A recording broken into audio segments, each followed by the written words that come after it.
안녕하세요. 뜨는 아침 묵상 배용호 목사입니다. 오늘은 사사기 4장 8절 9절 말씀입니다.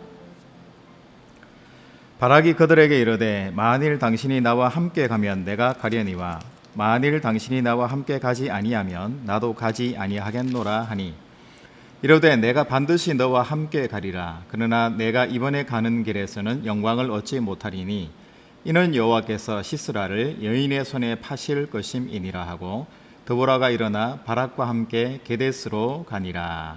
아멘. 오늘은 네 번째 사사 드보라와 그의 군대 장관 바락에 대해서 함께 묵상해 보겠습니다.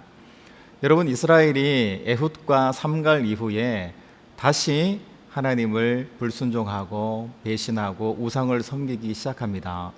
여러분, 죄라는 것은 계속 이어지는 속성들이 있는 것 같아요. 한번 이 죄악에 젖게 되면 빠져나오지 못하는 것이 죄의 속성이 아닌가라는 생각이 듭니다. 여러분, 하나님께서 이스라엘 백성들을 가만두지 않으셨어요.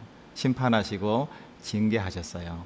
가나안 왕 야빈이라는 사람을 통해서 또 그의 강력한 군대 장관 시스라라는 장군을 통해서 이스라엘을 20년 동안이나 다시 지배하게 합니다.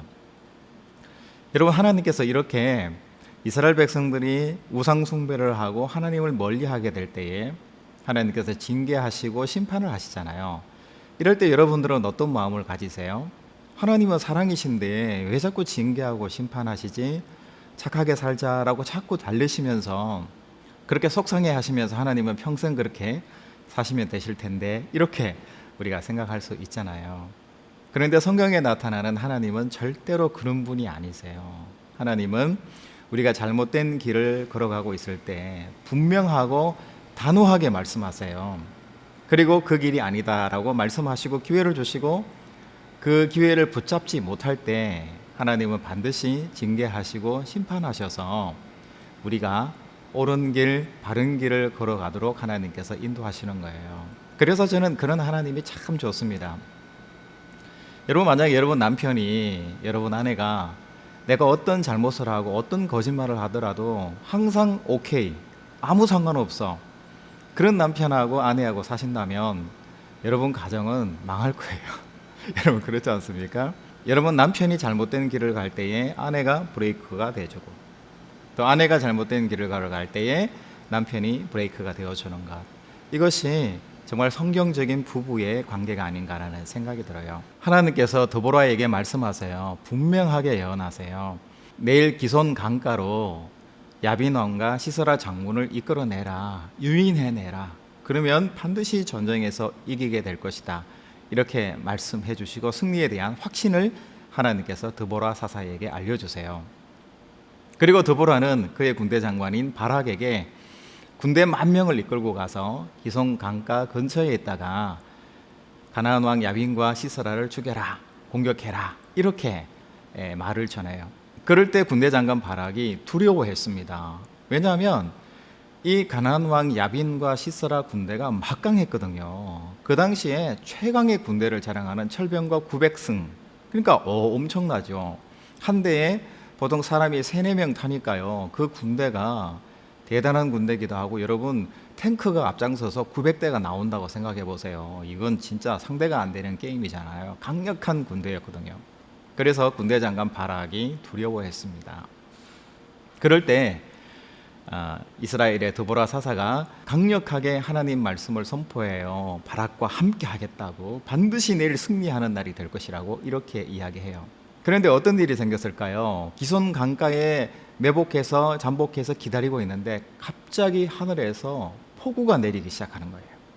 그러면서 그 기손 강가가 범람하게 되고 적의 군대를 물리치기 위해서 철병거 900대가 공격해 왔는데 모두 뻘에 빠지고 그 폭우 때문에 진흙이 돼버린 거예요. 그 지역 일대가.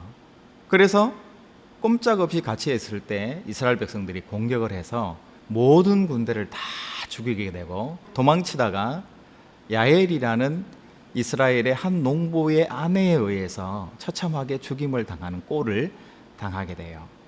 여러분, 하나님의 역사가 이와 같은 거예요.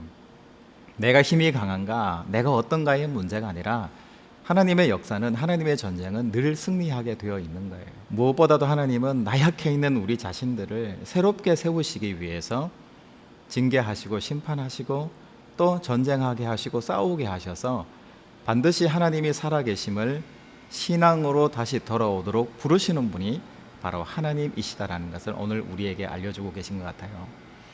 여러분, 더불어와 같은 그런 자리에 서시겠습니까? 아니면 두려워하고 겁먹은 바락같이 인생을 살아가시겠어요? 더불어는 하나님의 말씀을 담대하게 선포하고 선두에 나서서 그 가나안 군대를 유인하는 데 앞장서던 사사죠. 근데 바락은 두려워해서 긴가민가 하면서 두려워하면서 구경꾼으로서 군대 장관이지만 그 자리에 임했어요.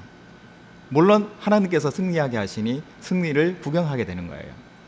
그런데 한 가지 중요한 사실은 내가 확신을 가지고 믿음을 가지고 그 영적인 싸움에 속해 있는가, 아니면 두려워서 뒤에 빠져 있으면서 구경꾼으로서의 믿음 생활, 신앙 생활을 하느냐, 이것은 매우 중요한 문제인 것 같습니다.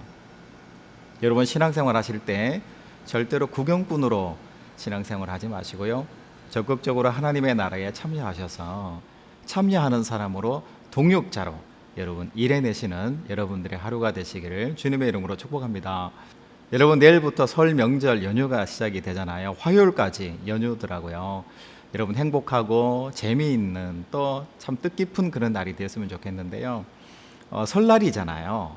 또 새로운 한 해가 시작이 되더라고요. 그래서 저는 이런 마음이 있습니다. 하나님께서 이왕 새로운 새날 새해를 또 한 번 우리에게 주셨는데 신앙 안에서 살지 못하고 또 결심하지 못했던 부분들이 있다면 이번 기회에 다시 한번 결심하셔서 내가 구경꾼이 아니라 하나님 앞에 정말 드보라 사사처럼 참여하고 동역하는 사람으로서 다시 한번 서는 하나님 앞에 새 결심으로 새해를 시작하시는 여러분들과 여러분들의 가정이 되시기를 다시 한번 축복합니다. 여러분, 연휴 기간 동안 뜨아는 쉬려고 그럽니다. 그래서 다음 주 화요일까지 뜨아는 방송되지 않고요, 다음 주 수요일 날 오전 7시에 다시 여러분 자리에 찾아뵙도록 하겠습니다. 여러분, 수요일 날 뵙겠습니다. 그리고 즐거운 설날 연휴 맞으시기를 축복합니다. 샬롬.